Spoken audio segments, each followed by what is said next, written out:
Urdu novel Himalaya قسط number 85 bye Urdu داستان۔ بادشاہ خان نے ان کے سامنے اپنا کلیجہ کھول کر رکھ دیا تھا۔ اس نے اپنے تمام حسابات، بینک بیلنس اور دنیا میں پھیلے ہوئے تمام کاروبار کے بارے میں نعمان خان کو تفصیلات بتا دی تھی۔ اس کے پاس کروڑ روپے کی دولت تھی۔ اتنی دولت کے نعمان خان تصور بھی نہیں کر سکتا تھا۔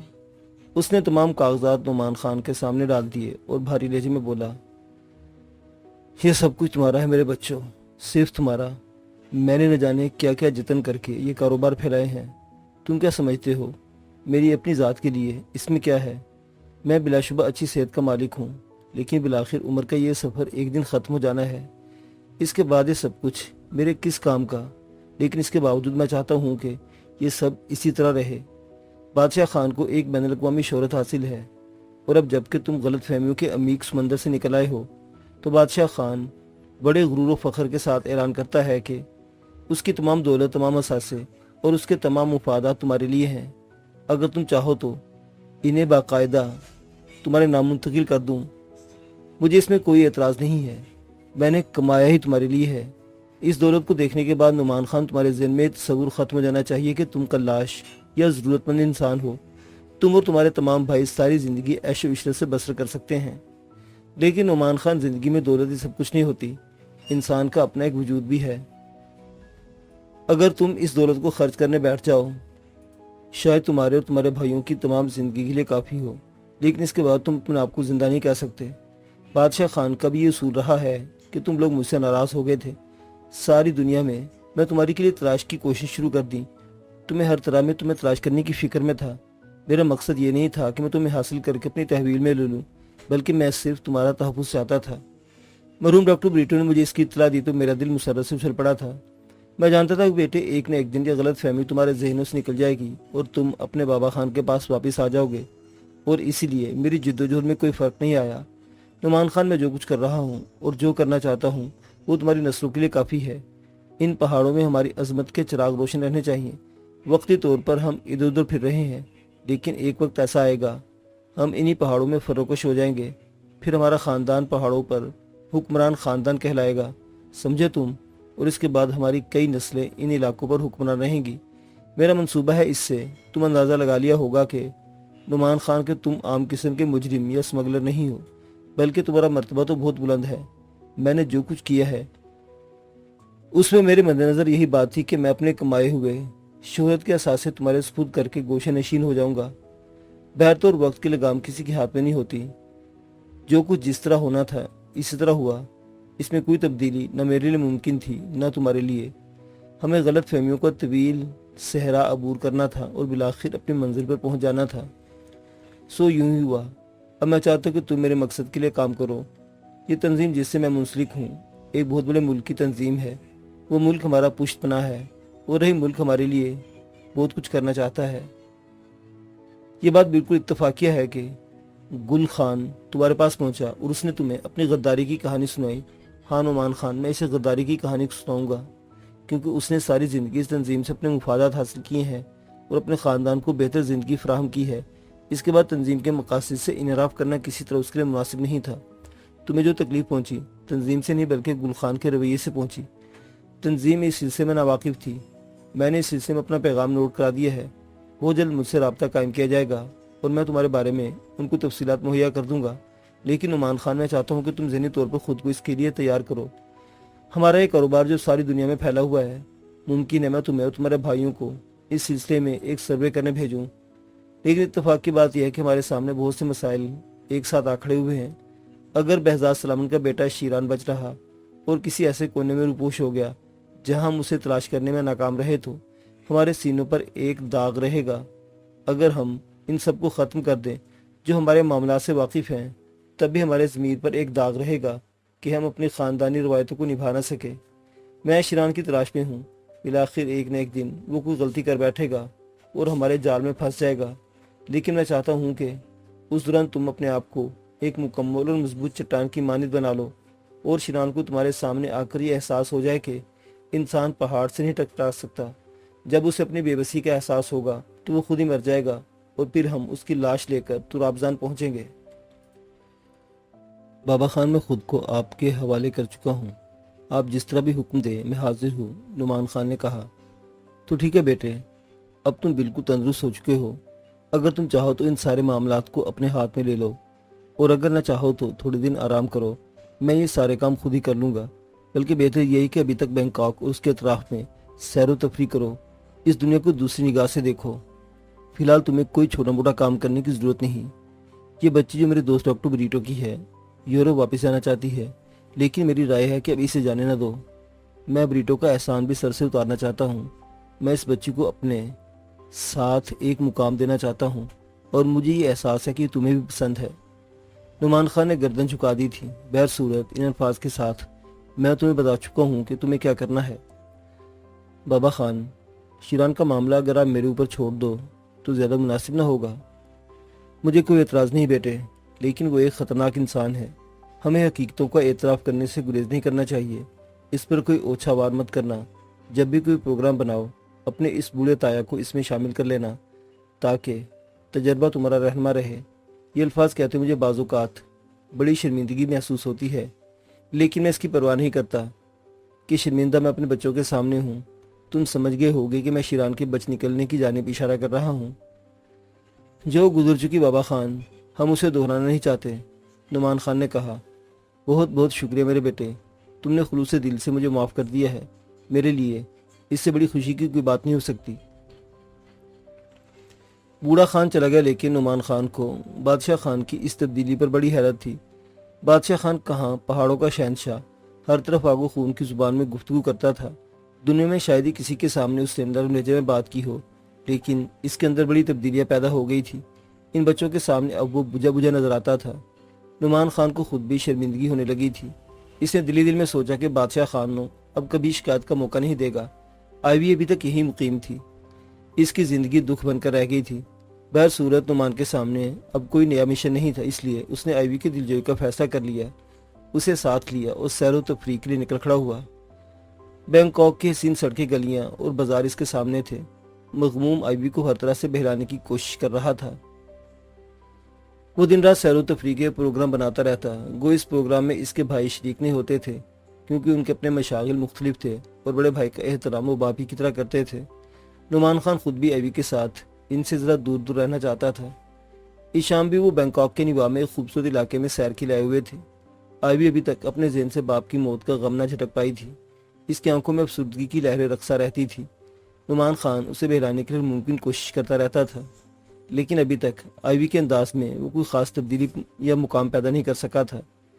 اس وقت بھی اس نے آئیوی کی شکل دیکھ کر مسکرا کر کہا، منظر بہت خوبصورت ہے آئیوی، تم اس سے بالکل متاثر نہیں معلوم ہوتی۔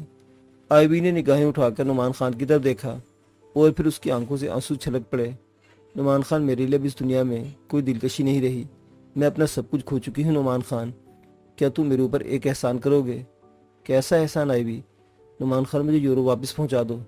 آئیوی، میں تمہیں اپنی زندگی میں شامل کرنے کا فیصلہ کر چکا ہوں، کیا تمہیں اس سے انحراف ہے؟ نہیں نعمان خان، مجھے اس سے انحراف نہیں ہے۔ تم اچھی طرح جانتے ہو کہ میں تمہیں دل و جان سے چاہتی ہوں، لیکن میں اب ان علاقوں میں رہنا نہیں چاہتی، ہر قیمت پر یہاں سے نکل جانا چاہتی ہوں۔ مجھے اب ان علاقوں سے وحشت ہونے لگی ہے، میری موجودگی کے باوجود۔ نعمان خان نے کہا، ہاں نعمان خان، تم اگر میرے ساتھ یورپ چل سکتے ہو تو ٹھیک، ورنہ اتنی مہربانی میرے اوپر ظہور کر دو کہ مجھے یورپ بھجوا دو۔ نعمان خان عجیب سی نگاہوں سے آئیوی کو دیکھنے لگا۔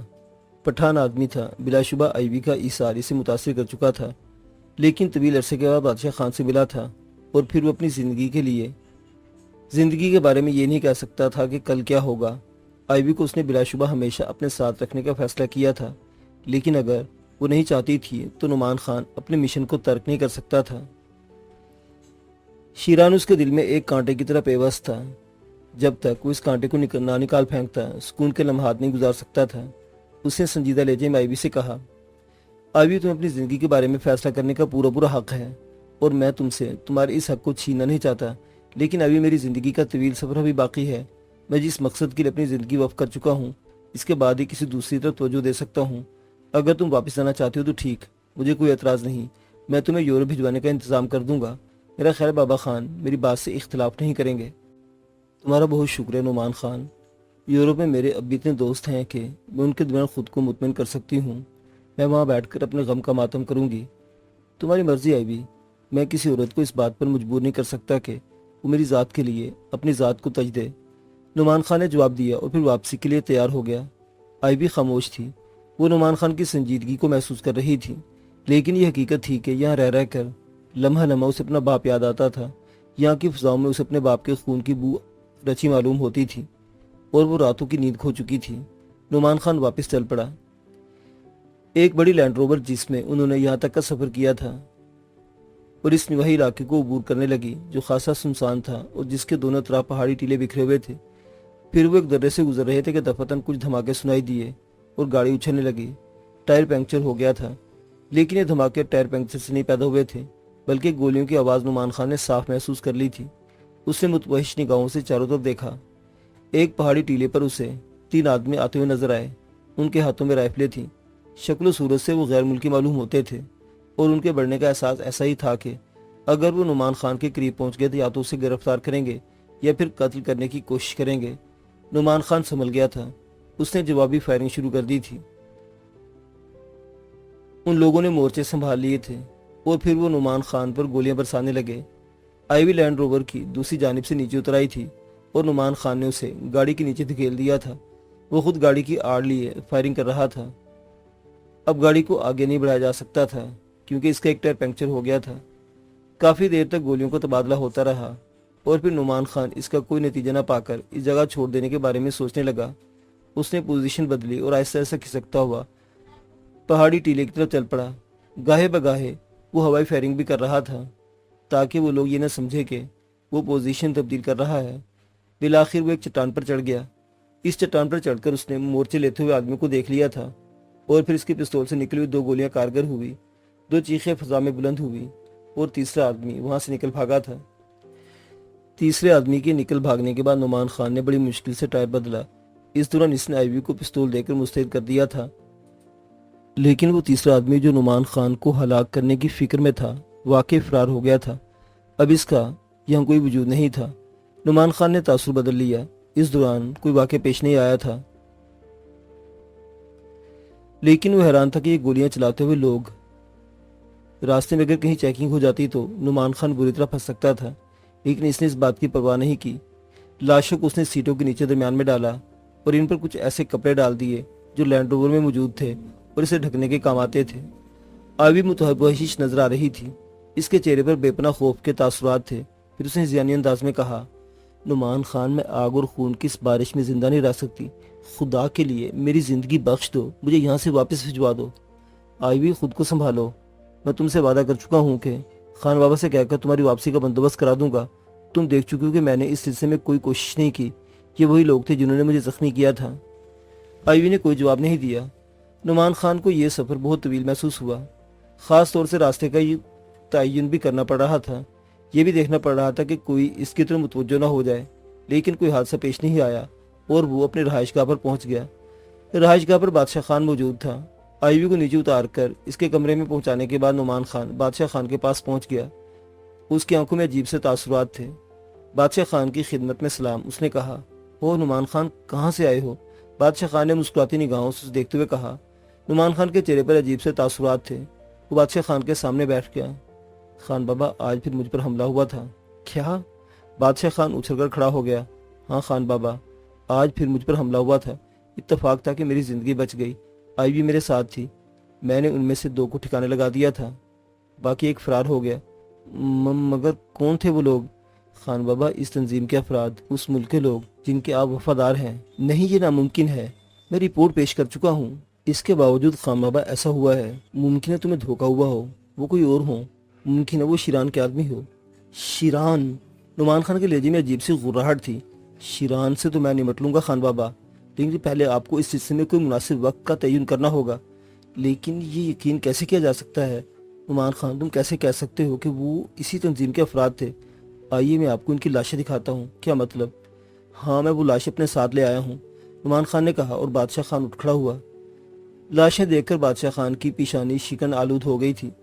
اب اس بات میں کوئی شک و شبہ نہیں تھا کہ یہ اسی تنظیم کے افراد تھے۔ نعمان خان کے ہاتھ سے تنظیم کے 2 افراد کا خون ہو گیا تھا۔ پتہ نہیں تنظیم اس سلسلے میں کیا فیصلہ کرے، لیکن نعمان خان اپنی جگہ حق بجانب تھا۔ ظاہر ہے اگر وہ ان پر حملہ آوروں کو ٹھکانے لگاتا تو خود اس کی زندگی خطرے میں پڑ سکتی تھی۔ بادشاہ خان نے گردن ہلائی اور آہستہ سے بولا، نعمان خان، میں اس سلسلے میں آخری فیصلہ کر لوں گا، بہت جلد، بہت جلد۔ خان بابا، آپ اب آخری فیصلہ کریں گے، لیکن اگر یہ لوگ کامیاب ہو جاتے تو؟ ہاں بیٹے، مجھے احساس ہے، بے فکر رہو، اس کے بعد ہم کوئی صحیح قدم اٹھانے میں کامیاب ہو جائیں گے۔ یا تو میں واپس تمہیں لے کر طرابزان چل پڑوں گا، یا پھر تنظیم کو صحیح جواب دہی کرنا ہوگی۔ خان بابا، میں ایک اور بات بھی کہنا چاہتا ہوں، نعمان خان نے کہا۔ ہاں ہاں بولو بیٹے، میں تو واقعی بڑا پریشان ہو گیا ہوں۔ خان بابا، اول تو ابھی میں طرابزان واپس نہیں جاؤں گا، پہاڑوں میں ہم کچھ لے کر ہی جائیں گے، ورنہ واپس جانے کی ضرورت نہیں۔ دوسری بات یہ کہ میں آئیوی کا زیادہ عرصے ساتھ نہیں دے سکتا، وہ مغبوم ہے اور اپنے وطن واپس آنا چاہتی ہے۔ اسے روکنے کی کوشش کرو نعمان خان، بریٹو اب اس دنیا میں نہیں، ہم اسے کس کے حوالے کریں گے؟ یہ بات آئیوی بہتر جانتی ہے، اس کا خیال ہے کہ وہ اپنے دوستوں میں دل بہلا سکے گی۔ تم کیا چاہتے ہو؟ کچھ نہیں خان بابا، اس کی واپسی ہی اس وقت مناسب ہے، ورنہ میں اپنی زندگی کا مشن پورا نہیں کر سکوں گا۔ کسی کے احسان کے بوجھ تلے دب کر میں اپنا مشن فراموش نہیں کر سکتا خان بابا۔ آپ کی تنظیم آپ سے جو کام لینا چاہتی ہے، اس میں میری حیثیت جو کچھ بھی ہو، مجھے اس سے انکار نہیں ہے۔ جو کچھ ہو چکا ہے، اس سے تو یہ اندازہ ہوتا ہے کہ تنظیم مجھے معاف کرنے کے لیے تیار نہیں، لیکن جہاں تک شیران کا معاملہ ہے تو میں اسے نہیں چھوڑوں گا خان بابا۔ پہاڑوں میں اس وقت داخل ہوں گا جب شیران کی لاش میرے ساتھ ہوگی۔ بادشاہ خان پرخیال انداز میں گردن ہلا رہا تھا، پھر اس نے کہا، ٹھیک ہے، اگر تم اس بات کو مناسب سمجھتے ہو تو میں آئیوی کو یورپ بھجوانے کا بندوبست کر دوں گا، باقی مجھے اجازت دو تاکہ میں اس سلسلے میں کوئی کارروائی کر سکوں۔ ضرور کرے خان بابا، ان سے کہہ دیں کہ مجھے ختم کرنا کوئی آسان کام نہیں ہے، یہ الفاظ میرے ہوں گے، تمہارے نہیں۔ بادشاہ خان نے جواب دیا اور نعمان خان نے گردن جھکا دی۔